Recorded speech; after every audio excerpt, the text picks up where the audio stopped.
I've been living in rural East Africa for about 10 years, and I want to share a field perspective with you on global poverty.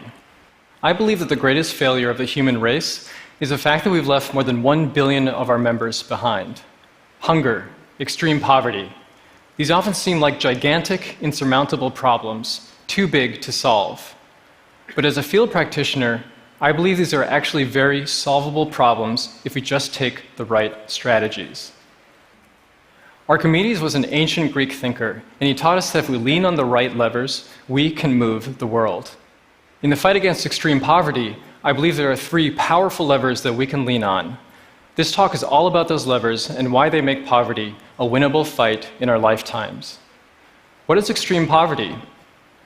When I first moved to rural East Africa, I stayed overnight with a farm family. They were wonderful people. They invited me into their home. We sang songs together. They ate a simple dinner. They gave me a blanket to sleep on the floor. In the morning, however, there was nothing to eat.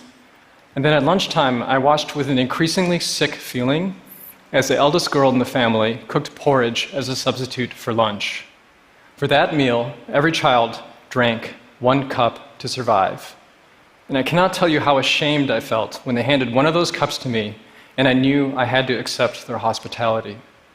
Children need food not only to survive, but also to grow physically and mentally. Every day they fail to eat, they lose a little bit of their future. Amongst the extreme poor, 1 in 3 children are permanently stunted from a lifetime of not eating enough. When that's combined with poor access to healthcare, 1 in 10 extremely poor children die before they reach age 5. And only 1/4 of children complete high school because they lack school fees. Hunger and extreme poverty curb human potential in every possible way. We see ourselves as a thinking, feeling, and moral human race, but until we solve these problems for all of our members, we fail that standard. Because every person on this planet matters. This child matters. These children matter. This girl matters. You know, we see things like this, and we're upset by them. But they seem like such big problems. We don't know how to take effective action. But remember our friend Archimedes. Global poverty has powerful levers. It's a problem like any other. I live and work in the field, and as a practitioner, I believe these are very solvable problems. So for the next 10 minutes, let's not be sad about the state of the world. Let's engage our brains. Let's engage our collective passion for problem solving and figure out what those levers are. Lever number 1. Most of the world's poor are farmers. Think about how extraordinary this is. If this picture represents the world's poor, then more than half engage in farming as a major source of income. This gets me really excited. You know, all of these people, one profession.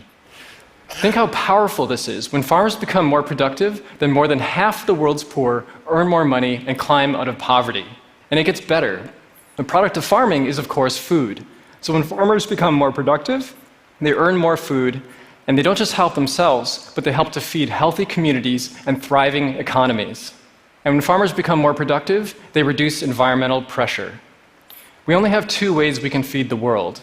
We can either make our existing farmland a lot more productive, or we can clear-cut forest and savanna to make more farmland, which would be environmentally disastrous. Farmers are basically a really important leverage point. When farmers become more productive, they earn more income, they climb out of poverty, they feed their communities, and they reduce environmental land pressure. Farmers stand at the center of the world. And not a farmer like this one, but rather this lady. Most of the farmers I know are actually women. Look at the strength and the will radiating from this woman. She is physically strong, mentally tough, and she will do whatever it takes to earn a better life for her children. If we're going to put the future of humanity in one person's hands, then I'm really glad it's her.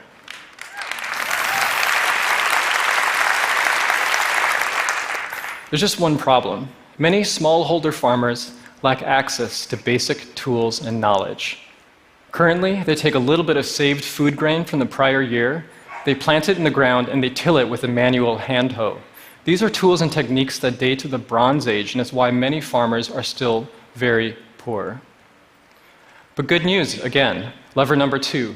Humanity actually solved the problem of agricultural poverty a century ago. Let me walk you through the 3 most basic factors in farming. First, Hybrid seed is created when you cross two seeds together.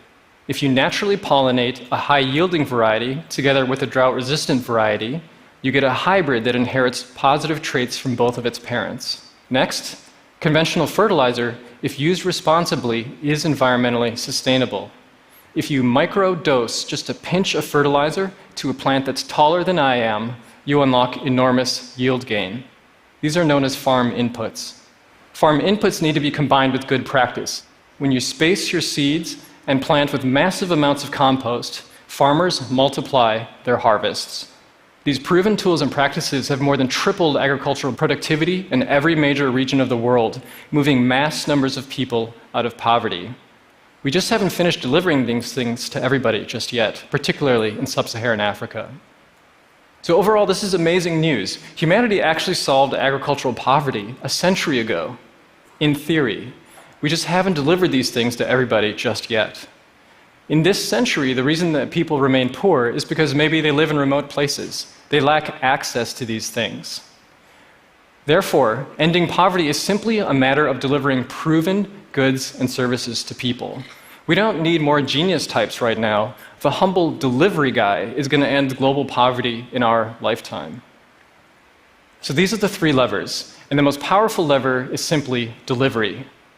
Wherever the world's companies, governments, and nonprofits set up delivery networks for life-improving goods, we eliminate poverty. Okay, so that sounds really nice in theory, but what about in practice? What do these delivery networks look like? Well, I want to share the concrete example that I know best, my organization, 1 Acre Fund. We only serve the farmer, and our job is to provide her with the tools that she needs to succeed. We start off by delivering farm inputs to really rural places. Now, this may appear initially very challenging, but it's pretty possible. Let me show you. We buy farm inputs with the combined power of our farmer network and store it in 20 warehouses like this. Then, during input delivery, we rent hundreds of 10-ton trucks and send them out to where farmers are waiting in the field. They then get their individual orders and walk it home to their farms. It's kind of like Amazon for rural farmers. Importantly, realistic delivery also includes finance, a way to pay. Farmers pay us little by little over time, covering most of our expenses. And then we surround all that with training. Our rural field officers deliver practical, hands-on training to farmers in the field every 2 weeks. Wherever we deliver our services, farmers use these tools to climb out of poverty. This is a farmer in our program, Consolata. Look at the pride on her face. She has achieved a modest prosperity that I believe is the human right of every hardworking person on the planet. Today, I'm proud to say that we're serving about 400,000 farmers like Consolata.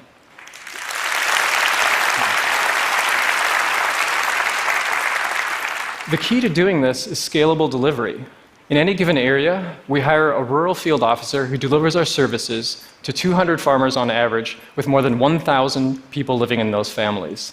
Today, we have 2,000 of these rural field officers growing very quickly. This is our delivery army. And we're just one organization. There are many companies, governments, and nonprofits that have delivery armies just like this. And I believe we stand at a moment in time where collectively we are capable of delivering farm services to all farmers. Let me show you how possible this is. This is a map of sub-Saharan Africa with a map of the United States for scale. I chose sub-Saharan Africa because this is a huge delivery territory. It's very challenging. But we analyzed every 50-mile by 50-mile block on the continent, and we found that half of farmers live in just these shaded regions.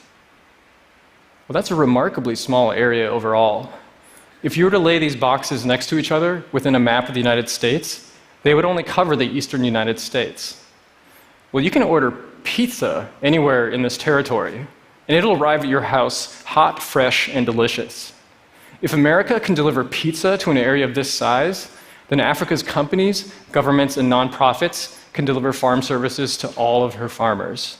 This is possible. I'm going to wrap up by generalizing beyond just farming. In every field of human development, humanity has already invented effective tools to end poverty. We just need to deliver them. So again, in every area of human development, super smart people a long time ago invented inexpensive, highly effective tools. Humanity is armed to the teeth with simple, effective solutions to poverty. We just need to deliver these to a pretty small area. Again, using the map of sub-Saharan Africa as an example, remember that rural poverty is concentrated in these blue shaded areas. Urban poverty is even more concentrated in these green little dots. Again, using a map of the United States for scale, this is what I would call a highly achievable delivery zone. In fact, for the first time in human history, we have a vast amount of delivery infrastructure available to us. The world's companies, governments, and nonprofits have delivery armies that are fully capable of covering this relatively small area. We just lack the will. If we are willing, every one of us has a role to play. We first need more people to pursue careers in human development. Especially if you live in a developing nation, we need more frontline health workers, teachers, farmer trainers, sales agents for life-improving goods. These are the delivery people that dedicate their careers to improving the lives of others. But we also need a lot of support roles. These are roles available at just my organization alone, and we're just one out of many. This may surprise you, but no matter what your technical specialty, there is a role for you in this fight. And no matter how logistically possible it is to end poverty, we need a lot more resources. This is our number one constraint. For private investors, we need a big expansion of venture capital, private equity, working capital available in emerging markets. But there are also limits to what private business can accomplish. Private businesses often struggle to profitably serve the extreme poor, so philanthropy still has a major role to play. Anybody can give, but we need more leadership. We need more visionary philanthropists and global leaders who will take problems in human development and lead humanity to wipe them off the face of the planet. If you're interested in these ideas, check out this website. We need more leaders. Humanity has put people on the moon. We've invented supercomputers that fit into our pockets and connect us with anybody on the planet. We've run marathons at a 5-minute mile pace. We are an exceptional people. But we've left more than 1 billion of our members behind. Until every girl like this one has an opportunity to earn her full human potential, we have failed to become a truly moral and just human race. Logistically speaking, it's incredibly possible to end extreme poverty. We just need to deliver proven goods and services to everybody. If we have the will, every one of us has a role to play. Let's deploy our time, our careers, our collective wealth. Let us deliver an end to extreme poverty in this lifetime. Thank you.